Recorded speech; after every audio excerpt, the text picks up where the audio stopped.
پہلی صورتحال یہ ہے کہ عمران خان صاحب خود ڈیسیژن لیں، اناؤنس کریں اور وہ میسیج پوری پارٹی تک پہنچ جائے تو وہ جو ڈیٹ دیں گے اس پہ لانگ مارچ انشاءاللہ شروع ہو جائے گا۔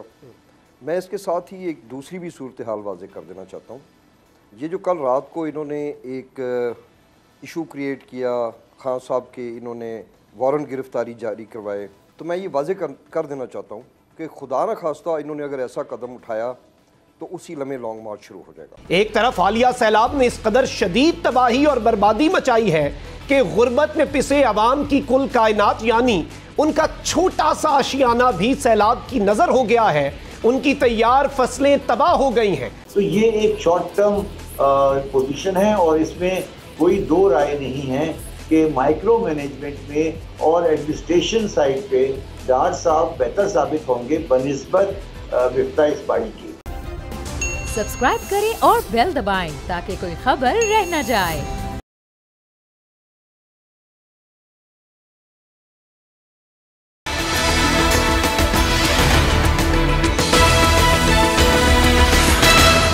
بسم اللہ الرحمن الرحیم، السلام علیکم خواتین و حضرات، میں ہوں مخدوم شہاب الدین اور اب بات ہوگی ملک میں جاری سیاسی عدم استحکام کی، بات ہوگی NRO-2 کی، بات ہوگی ملک میں آئین اور قانون کا منہ چڑھاتی سیاست کی، بات ہوگی ڈار اکنامکس کی اور ملکی معیشت کی، اور بات ہوگی سیلاب کی تباہ کاریوں کی آڑ میں جاری کرپشن کی۔ لیکن سب سے پہلے ویکلی راؤنڈ اپ۔ اگلے 7 دن میں لانگ مارچ کا اعلان متوقع ہوتے ہی عمران خان کے خلاف کارروائیوں کا آغاز، وارنٹ گرفتاری جاری، گرفتاری کی کوشش، اور پھر عوام نے اس کوشش کو ناکام بنایا۔ اب آگے کیا ہونے والا ہے؟ ملک میں آڈیو ویڈیو لیکس کا چرچا، حکومتی ایوانوں میں ہلچل کے بعد سابق وزیر اعظم عمران خان کی آڈیوز بھی بیک فائر کر گئیں۔ سائفر ایک حقیقت، لیکن مریم نواز کی ایون فیلڈ کیس میں سزا کالعدم قرار۔ مریم نواز سرخرو، اسحاق ڈار کی واپسی کے بعد اب نواز شریف کی واپسی کی تیاری، NRO-2 کی تکمیل کب تک ہو جائے گی؟ سائفر کی کاپی کے چوری کا الزام، عمران خان کی گرفتاری کی راہ ہموار، دوسری جانب پی ٹی آئی نے بھی کمر کس لی۔ ناظرین کرام، آج کا یاد ماضی مریم نواز کے ایک اور جھوٹ کے نام۔ آج عمران خان پر سائفر کی چوری کا الزام تو لگا دیا گیا ہے، لیکن ایک وقت پر اسی امریکی سائفر کو مریم نواز شریف صاحبہ جھوٹ کہا کرتی تھیں، اور کہا کرتی تھیں کہ یہ سرے سے ایگزسٹ ہی نہیں کرتا۔ ہیو اے لک۔ خط کے تو سارے کانٹینٹس آپ نے خود بتا دیے عوام کو، تو وہ خط نہیں آپ نے دکھایا۔ وہ خط آپ نے اس لیے نہیں دکھایا کہ وہ خط سرے سے تھا ہی نہیں، اور وہ جو آپ جیب میں لے کے پھر رہے تھے اور آپ نے جلسے میں دکھایا تھا وہ ایک خالی کاغذ تھا۔ اگر اتنا ہی وہ خط تھا اور کوئی سازش تھی تو آپ کو سپریم کورٹ کے سامنے وہ خط کو رکھنا چاہیے تھا، پاکستانی قوم کو وہ خط دکھانا چاہیے تھا۔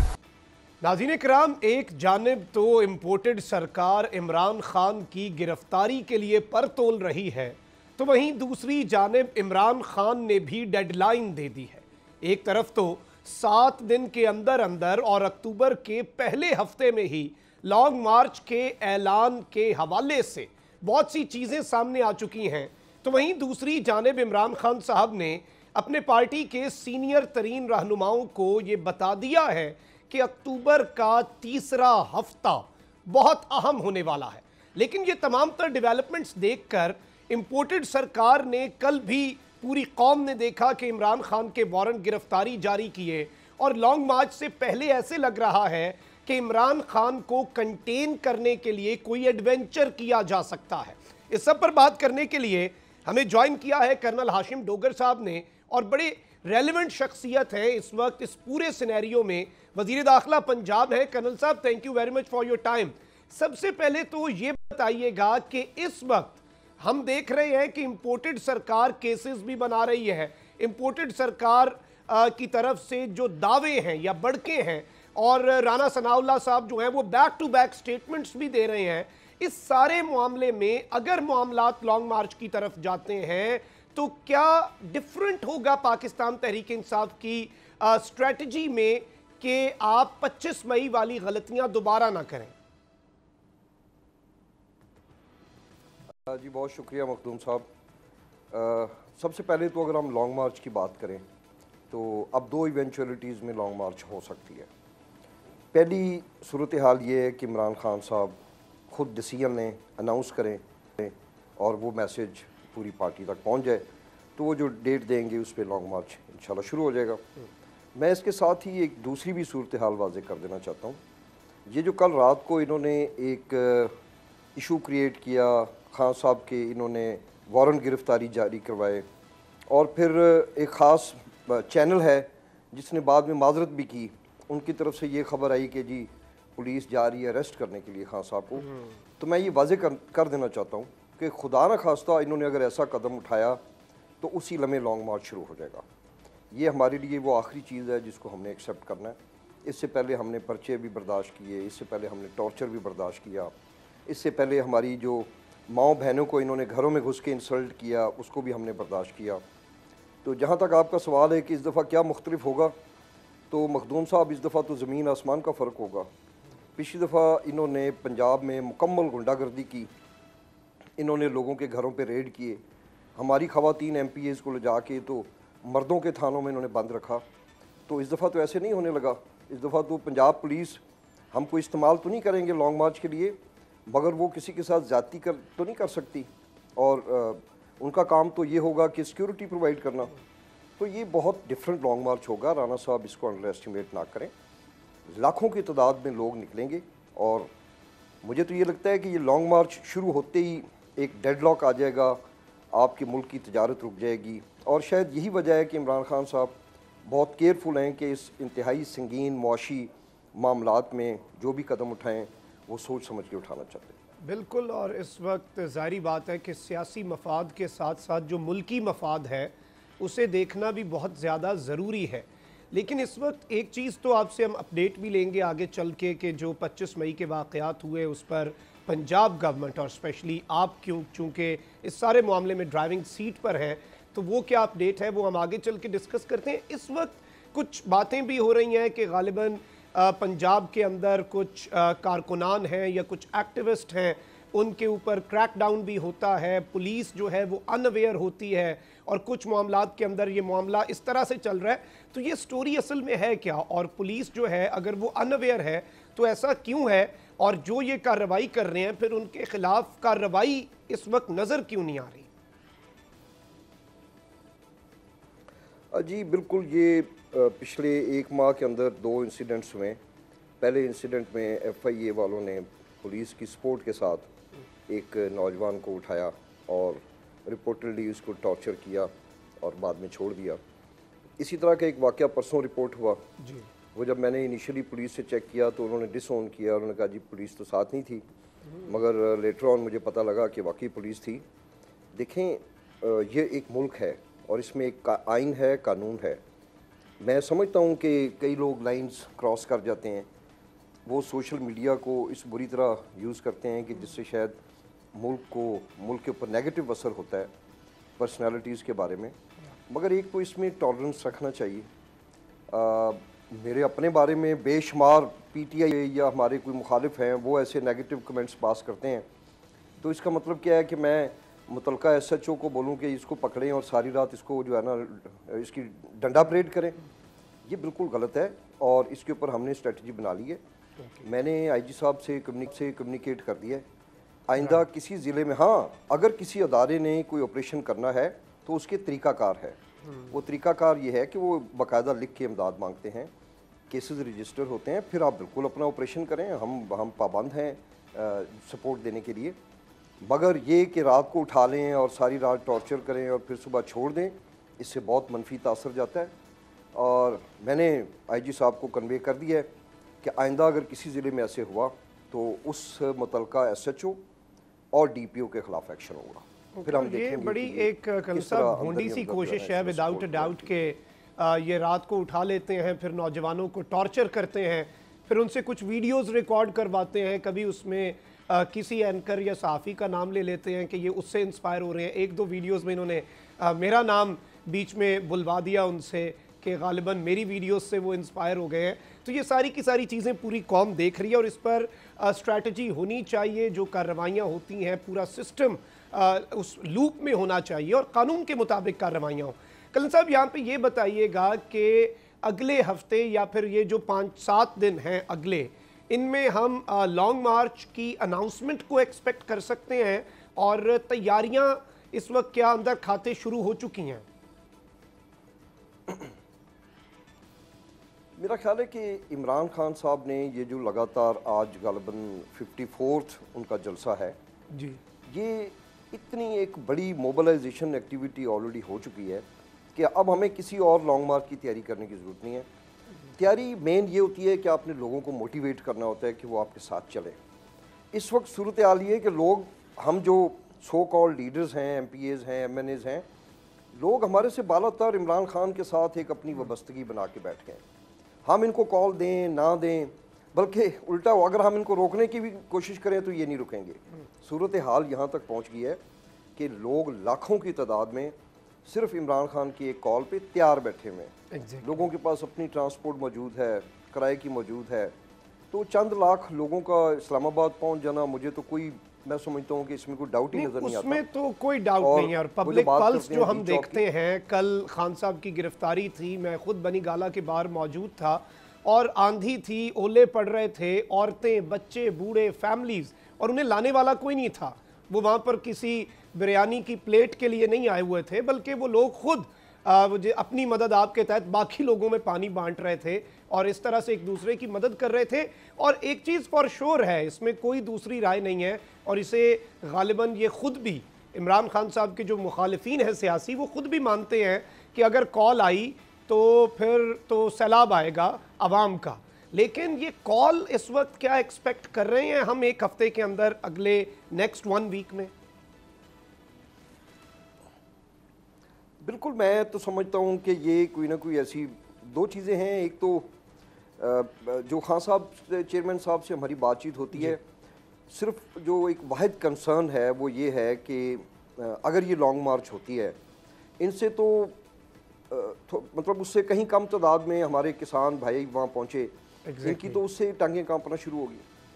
तो मैं तो इमेजिन ही नहीं कर सकता कि ये जब लाखों की तादाद में लोग आएंगे तो उसका एक इफ़ेक्ट ये होगा कि आपकी ट्रेड, आपकी आमदोरफ्त, आपका, मैं समझता हूँ मुल्क जाम हो जाएगा, पहिया जाम हो जाएगा।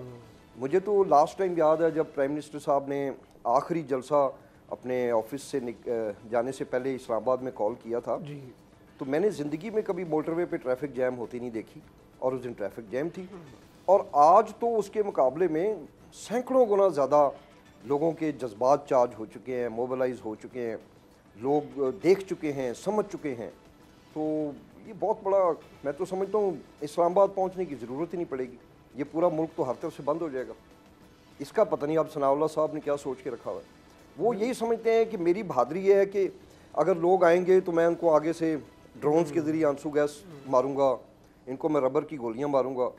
मैं समझता हूँ वहाँ तक पहुँचने की ज़रूरत ही नहीं पड़ेगी, उससे पहले ही मुल्क चौक हो जाएगा। जब मुल्क चौक होगा तो क्या होगा? यही वो एक वाहिद कंसर्न है जिसकी वजह से गालिबन चेयरमैन साहब अब अनाउंस नहीं कर रहे। तो अल्लाह करे कि सेंस प्रिवेल करे, यहाँ तक सूरत ना जाए और इस नहज पर मामलात ना ही आए और वो जो आखिरी ओवर है, आखिरी इनिंग्स का, उसकी आखिरी गेंद तक मामलात अगर सरकार लेकर जाती है तो उसमें इनका तो नुकसान है लेकिन मुल्क का नुकसान भी हो सकता है। यहाँ पर अब जो इम्पोर्टेड सरकार है उसने अभी फिर काबीना ने खान साहब के ख़िलाफ़ कार्रवाई की, अभी मैं ख़बर देख रहा था, और ये पूरे का पूरा मामला वो तो बैक टू बैक जिधर से वो पकड़ पा रहे हैं, कभी साइफ़र चोरी हो जाता है, कभी साइफ़र की कॉपी चोरी हो जाती है। अब जो ऑडियो लीक हुई है उस ऑडियो पर तहकीकात करने का कह रहे हैं।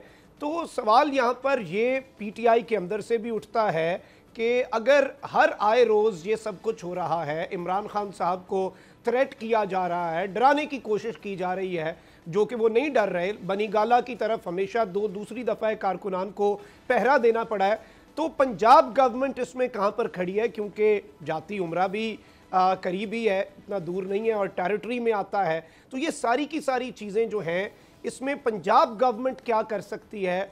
जो यहाँ पर विफाक में हो रहा है, क्या वो रेप्लिकेट हो सकता है पंजाब में? As a response?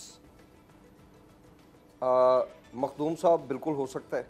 हमने अभी तक बहुत रिस्ट्रेंट इसलिए रखा है कि ये मुल्क की सलामती का मामला है, मगर अगर ये कोई इस तरह की रेड लाइन क्रॉस करेंगे तो फिर आपका क्या ख्याल है कि हम हाथ पे हाथ रख के बैठे रहेंगे? फिर हम नहीं बैठेंगे। और मैं भी शेयर नहीं करना चाहता कि हम क्या करेंगे, मगर इंशाल्लाह करेंगे ज़रूर। और बिल्कुल देखें, वारंट गिरफ्तारी तो उस शख्स के जारी होते हैं कि जो पेश ना हो रहा हो।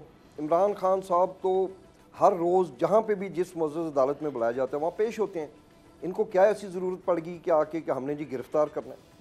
ये बड़ी मज़ाक़ा खेज़ बातें हैं। खुद इनके ऊपर बेशुमार केसेस हैं। इनके तकरीबन 70 के करीब MPAs MNAs इस वक्त भागे में हैं, ना वो थानों को सामना कर रहे हैं। हमने अब उनको 2 दफ़ा कॉल ऑफ नोटिस भी भेजे हैं, वो नहीं आ रहे। अगर वो नहीं आएंगे तो पुलिस चालान जमा करेगी। ये सब मतलब फिर इनको कानून का सामना करना पड़ेगा। तो इसमें मैं समझता हूँ कि ये शायद वहाँ तक नहीं जाएंगे, इतनी हिम्मत का मुजाहरा नहीं करेंगे, बिकॉज़ फिर वो शायद इनकी हुकूमत का आखिरी दिन होगा और आखिरी कदम ही होगा जो इस तरह का ये उठाएंगे। तो बेहतर है कि ये अमन व अमान के साथ, ये जो अब ना चाहते हुए इनसे ट्रांजेक्शन होनी है, इनसे इक़्तिदार दूसरी तरफ जाना है, तो मुश्किल तो है इनके लिए, मगर मैं समझता हूँ कि इस मुल्क की बेहतरी के लिए बहुत अच्छा होगा कि ये मुश्किल फ़ैसला कर लें। और हम अगली हमारी डिमांड ये थोड़ी है कि वज़ीर-ए-आज़म इमरान को आप इक़्तिदार दे दें। हम तो चाहते हैं कि आएँ, लोगों के पास चलते हैं, आवाम के पास चलते हैं, जो वो फ़ैसला करेंगे हम मुकम्मल ईमानदारी से उसको तस्लीम करेंगे। तो क्यों डरते हैं ये इस चीज़ से?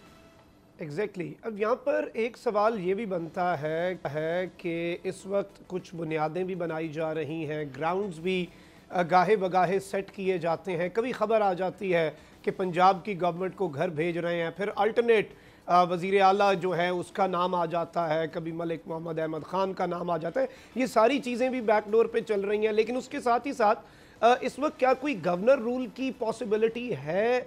अगर लॉन्ग मार्च का ऐलान होता है, कोई बहाना बनाकर पंजाब में गवर्नर रूल लगा दिया जाए या फिर खैबर पख्तूनख्वा में भी, और फिर उसकी सूरत में इफ़ दैट हैपन्स, क्योंकि इफ्स एंड बट्स पे स्ट्रैटेजी तो पाकिस्तान तहरीक इंसाफ ने तैयार की होगी, आपने भी, तो अगर ऐसा होता है तो उसके ऊपर आपकी स्ट्रैटेजी क्या होगी? देखिए, आइन और कानून के तहत गवर्नर राज नाफज करना इतना ही मुश्किल है जितना मार्शल लॉ नाफिज करना है। ठीक है, आप कर सकते हैं, आप एक वहाँ पे लेटर लिखें, मगर वो सस्टेनेबल नहीं होगा मखदूम साहब। ओके, मैं समझता हूँ कि जिस तरह मार्शल लॉ को बर्दाश्त नहीं किया जाता, इसी तरह गवर्नर राज को भी ये एक मार्शल लॉ की किस्म है। तो मुअज़्ज़ज़ अदालतें मौजूद हैं और मेरा ज़ाती ख्याल है कि शायद 24 घंटे भी ना लगें और ये गवर्नर राज को उड़ा दिया जाएगा। हाँ, कोई ऐसी शराइत जो आइन और कानून में लिखी हैं तो उसके बाद हो तो वो एक अलग बात है, मगर क्या लॉन्ग मार्च करना, लोगों का पीसफुल एहतजाज करना, गैर मुसल्लह एहतजाज करना, हमारा कोई इरादा नहीं है कि हमने तोड़ फोड़ करनी है, हमने खुदा न खास्ता कोई स्टेट की कोई बिल्डिंग्स पे कब्ज़ा करना है। हम तो एहतजाज करना चाहते हैं कि ये जो इम्पोर्टेड हुकूमत है ये नाजायज़ तरीके से बैठी हुई है। ये जो महंगाई का नाम लेके ये आए, उसके बाद अब देखें महंगाई ने हमारे साथ क्या किया है। फिर इसके अलावा आप देखें कि ये मुझे तो एक कॉमेडी फिल्म लगती है, ये जो प्राइम मिनिस्टर का जो इस वक्त ऑफिस जिस तरह चल रहा है, कभी वहाँ से ऑडियोज़ लीक हो रही हैं, कभी वहाँ से वो कहते हैं कि वो साइफ़र गायब हो गया। हालांकि आपको मखदूम साहब याद होगा कि मियाँ शहबाज शरीफ ने जाली वज़ीर आज़म बनने के बाद कौमी सलामती कौंसिल का इजलास किया था और उसमें वो साइफ़र पेश हुआ था, और उस साइफ़र पे हमारे जितने भी मेंबर्स हैं उन्होंने बाद में DG ISPR ने गालबन इस पर अपनी स्टेटमेंट जारी की थी। तो फिर अगर ये गायब हुआ है तो कब हुआ है? मैं समझता हूँ अगर गायब हुआ है तो they should be held responsible. एक कौमी राज इनसे लीक हो गया।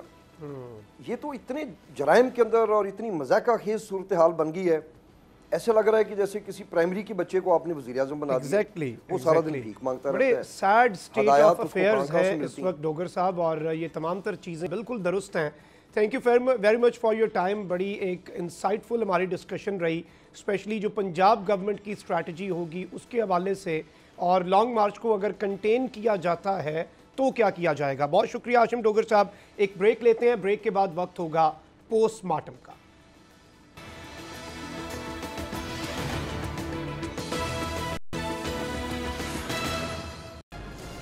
Welcome back after the break. वक्त हुआ है पोस्टमार्टम का। जी हां, ऐसे बेहिस, बेबस और नालायक हुक्मरानों के पोस्टमार्टम का जिनके जुल्म से फिरौनियत झलकती ही नहीं बल्कि शर्मा जाती है। अगर माजी के फिरौन आज जिंदा हों तो शायद वो भी कम अज कम इनसे पनाह मांगे। नाज़रीन इकराम, पोस्टमार्टम का आगाज करते हैं, मगर इससे पहले हम बात करते हैं चोरों की। एक होते हैं आम चोर जो हमारे मुआशरे में पाए जाते हैं। ये आम चोर आपका माल चोरी करते हैं जिससे आपको वक्ती तौर पर कम या ज्यादा नुकसान उठाना पड़ता है, मगर वक्त गुजरने और हालात बदलने के साथ ही इनकी चोरी और लुटे हुए माल को आप भूल जाते हैं और जिंदगी में आगे बढ़ जाते हैं। मगर एक होते हैं सियासी चोर। ये चोर आपका सिर्फ माल असबाब ही चोरी नहीं करते, बल्कि आपका मुस्तकबिल, आपकी खुशियां, आपकी मुस्कुराहटें सब छीन लेते हैं। इन आम और सियासी चोरों में थोड़ा सा फर्क और भी है। आम चोर आपका इंतखाब करता है, मगर सियासी चोरों का इंतखाब आप करते हैं। नाज़रीन इकराम, पाकिस्तान की मुआशी हालत तो इंपोर्टेड हुकूमत के आते ही दिन ब दिन बद से बदतर होती जा रही है। जहां हमारे हुक्मरानों की बेहिसी और बेबसी चीख चीख कर उनकी नाअहली का जनाजा निकाल रही है, वहीं ठंडे कमरों में बैठने वाले, अय्याशियां करने वाले, एसी गाड़ियों में घूमने वाले, मिनरल वाटर पीने वाले, अवाम के पैसों को अपने बाप का पैसा समझकर उड़ाने वालों के कौलो फेल सिर्फ रियासत या मुआशरे का ही नहीं बल्कि इंसानियत का जनाजा निकाल रहे हैं। कैसे? तो इसके लिए आइए और जायजा लीजिए और देखिए अपने सिंध के हुक्मरानों को सैलाब मुतासरीन की मदद करते हुए, और देखें और सुने उन लोगों को जो इन पर मुसल्लत हैं। एक तरफ हालिया सैलाब ने इस कदर शदीद तबाही और बर्बादी मचाई है कि गुर्बत में पिसे अवाम की कुल कायनात यानी उनका छोटा सा आशियाना भी सैलाब की नजर हो गया है। उनकी तैयार फसलें तबाह हो गई हैं, उस पर लगी उनकी कीमत और मेहनत से सब कुछ सैलाब में बह गया है। लेकिन पीपल्स पार्टी के रहनुमा मंजूर बसान को ये डूबे हुए घर, ये तबाहाल फसलें, मुनक़ती रास्ते इटली के शहर वीनस जैसे लगते हैं। इनकी अक्ल पर मातम करते हैं, मगर मौसूफ की पहले अपनी जुबानी सुन लें और अंदाजा लगाएं कि ये क्या कह रहे हैं। हुक्मरानों की बेहिसी और बेबसी का एक वाकया तो नहीं जिस पर हम मातम करें, हालात और वाकयात ऐसी बेहिसी से भरे पड़े हैं। नाजरीन, अब जरा उस पीपल्स पार्टी के सिंध में जो पीपल्स पार्टी जमहूरियत की नाम निहाद अलम बरदार बनती है, जरा मुलाहिजा करें कि एक बुजुर्ग शहरी कह रहा है। पहले ये सुने कि ये क्या रहा है, उसके बाद आपको दिखाते हैं कि इसे ये सब कुछ कहने की क्या सजा दी गई। नाज़रीन किराम, ये शख्स अपनी राइट ऑफ एक्सप्रेशन या फिर फ्रीडम ऑफ स्पीच को एक्सरसाइज कर रहा था, अपने हालात का रोना रो रहा था। लेकिन अब जरा देखें कि इस शख्स को बोलने की क्या सजा दी गई। नाज़रीन किराम, अब जरा अजब करप्शन की गजब कहानी पर नजर डालते हैं। सिंध के जिला खंबर शहदाद कोर्ट में डिस्ट्रिक्ट एंड सेशन जज ने पीपल्स पार्टी रहनुमा के गोदाम पर छापा मारकर सैलाब मुतासरीन के खैमे और इमदादी सामान बरामद कर लिया। डिस्ट्रिक्ट एंड सेशन जज खंबर शहदाद कोर्ट जाहिद हुसैन ने खुफिया इत्तला पर नसीराबाद राइस मिल पर छापा मारा, जहां से बड़ी तादाद में मुतासरीन के लिए भेजे गए सरकारी खैमों समेत इमदादी सामान बरामद कर लिया गया। नाज़रीन किराम, अब आप अंदाज़ा लगाएं कि एक तरफ मुल्की और गैर मुल्की फलाही तंजीमें और अहम शख्सियात सैलाब मुतासरीन की मदद के लिए दिन रात काम करके इमदाद इकट्ठी कर रहे हैं और रोज़ाना की बुनियाद पर इन्हें मुतासरा इलाकों में भेजा जा रहा है।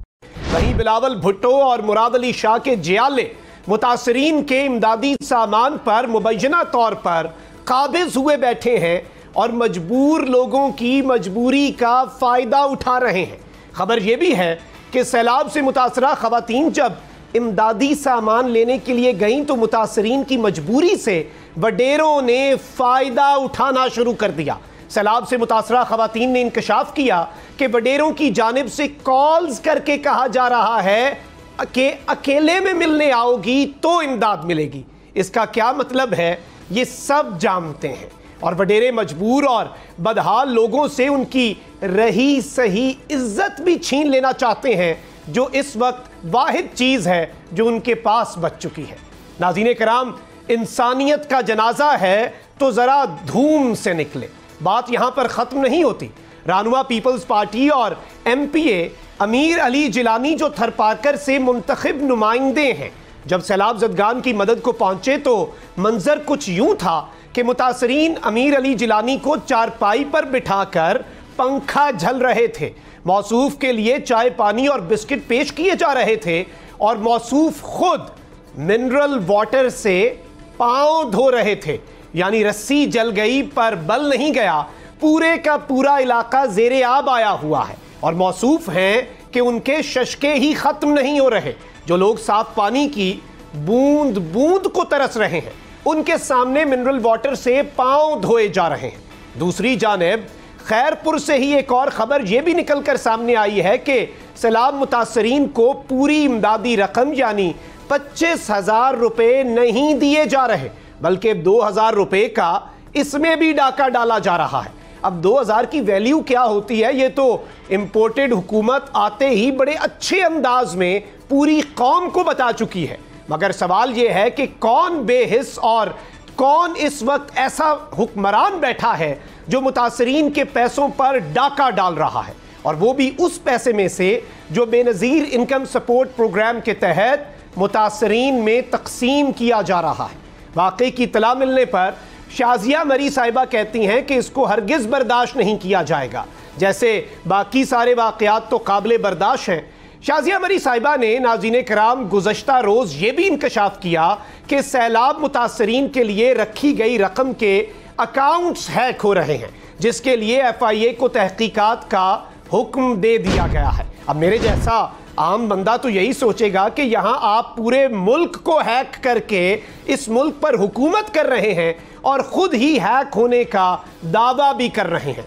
قصہ مختصر یہ ہے کہ سیلاب متاثرین کے نام پر صرف ان لوگوں کو ہی امداد دیں جن کی فلاحی سرگرمیوں سے آپ واقف ہیں، ورنہ اس بہتی گنگا میں کون کون ہاتھ دھو رہا ہے اس کا کوئی احتساب ہے، نہ کوئی حساب اور نہ ہی کسی پاس اس کا جواب۔ ناظرین کرام، یہاں پر وقت ہوا ایک بریک کا، اس کے بعد آگے بڑھتے ہیں۔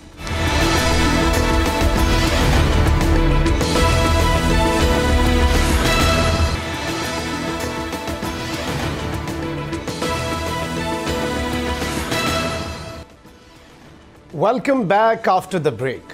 ناظرین کرام، اب ذرا بات ہو جائے ملکی معیشت کی۔ ملک اس وقت ڈار اکنامکس میں واپس آ چکا ہے اور اپیرنٹلی بہت سی چیزیں اب مثبت سمت میں جا رہی ہیں۔ ڈالر کی اونچی اڑان کو جو پر لگے ہوئے تھے، اب وہ اونچی اڑان واپس کی طرف اور واپسی کا سفر طے کر رہی ہے۔ پیٹرولیم مصنوعات کی قیمتیں بھی ظاہری طور پر نیچے آ رہی ہیں، لیکن اس کے ساتھ ہی ساتھ اسحاق ڈار صاحب کی جو پالیسیز ہیں ان پر اس سے پہلے بھی بہت سے سوالیہ نشان لگتے رہے ہیں۔ اس سب پر بات کرنے کے لیے ہمارے ساتھ موجود ہیں سابق چیئرمین ایف بی آر شبر زیدی صاحب۔ تھینک یو ویری مچ شبر صاحب فار یور ٹائم۔ سب سے پہلے تو یہ بتائیے گا کہ کیا ڈفرنس ہونے جا رہا ہے آپ کے مطابق مفتاح اسماعیل کی پالیسیز میں، جس طرح سے انہوں نے معیشت کو چلایا، اور خاص طور پر یہ چیز تو واضح ہو چکی ہے کہ ریپلیس بھی اسی لیے کیا گیا کیونکہ صحیح طریقے سے تو نہیں چلا سکے، اور اب اسحاق ڈار کی پالیسیز میں کیا ایک فنڈامنٹل ڈفرنس ہونے جا رہا ہے؟ دیکھیں، بسم اللہ الرحمن الرحیم۔ دیکھیں، پہلی بات تو یہ ہے کہ اسحاق ڈار ایک چارٹرڈ اکاؤنٹنٹ ہیں اور مفتاح اسماعیل ایک اکنامسٹ تھے، وہ چارٹرڈ اکاؤنٹنٹ نہیں تھے۔ جو معیشت کا بحرانی شکل ہوتی ہے، جب آپ کو فائنینشیل مینجمنٹ کرنی ہوتی ہے اور آپ کے پاس لانگ ٹرم پالیسی کے لیے اسپیس نہیں ہوتی اور آپ کو چھوٹی موٹی چیزیں جوڑ کے چیزیں بنانی ہوتی ہیں، تو اس وقت فائنینشیل مینجمنٹ کے جو لوگ ہوتے ہیں، جو چارٹرڈ اکاؤنٹنٹ ٹائپ لوگ ہوتے ہیں، بینکرز ہوتے ہیں، وہ زیادہ بہتر پرفارم کر سکتے ہیں ان کے مقابلے میں جو کہ اکنامسٹ ہوتے ہیں، جو کمپیریٹیولی لانگ ٹرم ویژن لیتے ہیں۔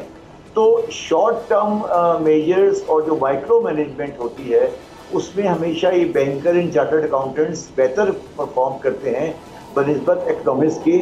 مگر یہ ایک حقیقت ہے کسی بھی ملک کے لیے फाइनेंस मैनेजर हमेशा इकोनॉमिस्ट होना चाहिए, मगर हमारी मजबूरी ये है कि हमारे पास क्योंकि स्पेस नहीं होती है तो हम हर वक्त पुरानी शक्ल में होते हैं, तो हमें फाइनेंशियल मैनेजमेंट चाहिए होती है। इसलिए हमारे मुल्क में इकोनॉमिस्ट कामयाब नहीं हुए बनिस्बत एज ए फाइनेंस मिनिस्टर की। अच्छा, अब जो बात है कि और ये बुनियादी है कि जो फ़र्क आपको थोड़ा बहुत नज़र आ रहा है वो ये है कि इसहाक डार साहब जो एक्सचेंज कंपनी वाले हैं, बैंक वाले हैं, स्टेट बैंक वाले हैं, अफगानिस्तान में जो डॉलर जा रहा है उन चीज़ों को बेहतर तरीके से कंट्रोल कर सकेंगे बनिस्बत मिफ्ता इस्माइल के, क्योंकि उनका तजर्बा और उनका अप्रोच दूसरा था। तो ये एक शॉर्ट टर्म पोजीशन है और इसमें कोई दो राय नहीं है कि माइक्रो मैनेजमेंट में और एडमिनिस्ट्रेशन साइड पे डार साहब बेहतर साबित होंगे बनिस्बत मिफ्ता इस्माइल की। मगर इस सारी चीज़ के अलावा ये बात बिल्कुल वाज़ेह है कि डार साहब आ जाएं या मिफ्ता इस्माइल आ जाए या कोई भी आ जाए, पाकिस्तान की मईशत को सहारा नहीं मिल सकता जब तक हमें एक बड़ा बेल आउट नहीं मिलेगा। और मुझे कहना तो नहीं चाहिए मगर हम ग्रेजुअली आहिस्ता आहिस्ता एक डिफ़ॉल्ट की तरफ आगे बढ़ रहे हैं और हम इस वक्त हमारी शक्ल मईशत में ऐसी है कि जो एक शुतुरमुर्ग है जो परेशानी में अपना सर मिट्टी में छुपा रहा है, जो ये नहीं देख रहा कि जो IMF ने रिपोर्ट हमें लिख के दी है, जिसकी बेस पर हमें अपनी खसखस दी है, उसके हिसाब से मुझे जो है, मैं कभी डार साहब के साथ बात करूंगा, मुझे ये कागज़ बैलेंस मिलता हुआ नज़र नहीं आ रहा और हम नहायत परेशानी की शक्ल में जाने वाले हैं। हाँ, अगर कोई ऑयल प्राइसेस सब्सटेंशियली कम होती हैं तो शायद हमें कोई रास्ता मिल जाए, मगर आज की शक्ल में मुझे कोई बुनियादी तब्दीली नज़र नहीं आ रही। कोई बुनियादी तब्दीली आज की इस अगर देखा जाए तो शब्बर ज़ैदी साहब को नज़र नहीं आती। शब्बर ज़ैदी साहब, यहाँ पे एक और सवाल भी है और एक बिल्कुल आम शख्स का ये सवाल है जो बिल्कुल लेमैन के जहन में उभरता भी है, क्योंकि इसहाक डार साहब पर ये तनकीद होती रही है जो उनके नाक़दीन हैं उनकी तरफ से कि वो आर्टिफिशियल तरीके से या मुख्तलिफ़ तरीक़ों से डॉलर जो है और फिर पेट्रोलियम प्राइसेस भी, और अभी भी हमने देखा कि ये तनकीद भी हो रही है कि गालिबन ये तो रोकी गई थी कि ये सब कुछ इसहाक डार साहब आएंगे तो वो अपने हाथों से ये रिलीफ दें ताकि एक परसेप्शन भी क्रिएट हो सके। तो इस पूरे सिनेरियो को ओवरऑल आप किस तरह से देख रहे हैं कि क्या ये जो इल्ज़ामात इसहाक डार साहब पर लगते रहते हैं इनमें कोई हकीकत भी है या फिर ये सिर्फ फसाना है? देखिए, मेरा हमेशा मिफ्ता इस्माइल साहब के साथ कुछ चीज़ों पर इख्तलाफ रहा, उनकी पॉलिसीज़ पर, मगर वो उनसे मेरे नहायत पर्सनल ताल्लुकात हैं। मैं समझता हूँ कि पाकिस्तान मुस्लिम लीग नवाज शरीफ ने मिफ्ता इस्माइल को कुर्बानी का बकरा बनाया और उन एक बासलाहियत इंसान को उन्होंने अपनी सियासत की नज़र करके उस आदमी का कैरियर ख़राब कर दिया। उन्होंने कोई बुनियादी गलती नहीं की और इसहाक डार साहब कोई बुनियादी तब्दीली नहीं ला सकते। PMLN ने एक सियासी खेल खेला है और वो ये कहने जा रहे हैं अब कि जी हम तो, हमारी गवर्नमेंट ठीक थी, हमसे एक गलती हो गई थी, एक आदमी से वो आ गई थी, उसकी वजह से ये खराबी हो गई, अब हम सही करने जा रहे हैं। तो उन्होंने ये एक सियासी दाव पेच खेला है जो थोड़े दिन में एक्सपोज हो जाएगा, इस पर कोई ऐसी बात नहीं है। अच्छा, बात ये है बुनियादी तौर पर कि डार साहब का जो इकोनॉमिक्स है और जो डार साहब का तरीका काम करने का है वो डार साहब का नहीं है, बल्कि ये तरीका मियां नवाज शरीफ का और ज़िया-उल हक गवर्नमेंट का, जब से पीपल्स पार्टी की गवर्नमेंट 1977 से ख़त्म हुई है, ये इन लोगों का तरीका ये है कि ये रिप्रेजेंट करते हैं सेंट्रल पंजाब की इम्पोर्टर तबके को। और ये सेंट्रल पंजाब के इम्पोर्टर तबके के लिए इन्होंने डॉलर इनको चाहिए होता है सस्ता, क्योंकि ये इम्पोर्टर की कारोबार करने वाले हैं। ये कभी एक्सपोर्ट को एम्फेसिस नहीं देते क्योंकि इन्होंने इंपोर्ट के बेस पर मईशत को चलाना है और बाकी पैसे ये लेकर आते हैं ये फॉरेन करेंसी अकाउंट से और इससे। तो ये इनकी हमेशा कोशिश रहती है कि डॉलर की सतह नीचे रहे, रुपये की रहे। तो पाकिस्तान में ये पोजीशन है कि हम ये समझते हैं कि डॉलर अगर नीचे रहा तो पाकिस्तान बेहतर होगा, मगर मेरा ज़ाती ख्याल है कि डार साहब के पास वो स्पेस जो पहले थी वो अब नहीं है اور یہ پریشانی اب وہ میں کھیل تو نہیں کہوں گا مگر یہ گیمک اب نہیں کر سکیں گے. اوکے یعنی اب ان کے پاس وہ سپیس بھی نہیں ہے کہ اس طرح کا جو یا پھر گیمک ہے اس کے لیے اب جگہ بھی نہیں رہی. بہت بہت شکریہ شبر زیدی صاحب فار یور ٹائم. اور جس طرح سے شبر زیدی صاحب نے بھی یہ بات کہی کہ یہ ایک پولیٹیکل موو تو ہے کہ مفتاح اسماعیل کو قربانی کا بکرا بنا دیا گیا اور پوری کی پوری پالیسی جو ہے وہ ان کے اوپر تھوپ کے اب ایک طرح سے گڈ کاپ بیڈ کاپ بننے جا رہی ہے پاکستان مسلم لیگ نواز یا پھر یہ پی ڈی ایم کی گورنمنٹ. مخدوم صاحب کو اجازت دیجیے, آپ سے ملاقات ہوگی اگلے پروگرام میں. اللہ نگہبان. پاکستان زندہ باد.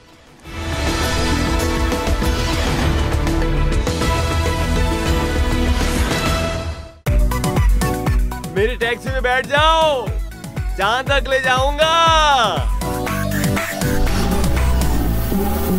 آئی ہے ٹیکسی کیش, ٹیکسی کیش, آئی ہے ٹیکسی کیش, ٹیکسی کیش, آئی ہے ٹیکسی کیش. کبھی ٹیکسی والے نے سواری کو کرایہ دیا, سنا ہے یہ سیٹ نہیں ہاٹ سیٹ ہے. اب زندگی میں کریں گے ایش, کیونکہ آ گئی ہے ٹیکسی کیش. ٹیکسی کیش پیر اور منگل رات 9 بجے صرف بول انٹرٹینمنٹ پر.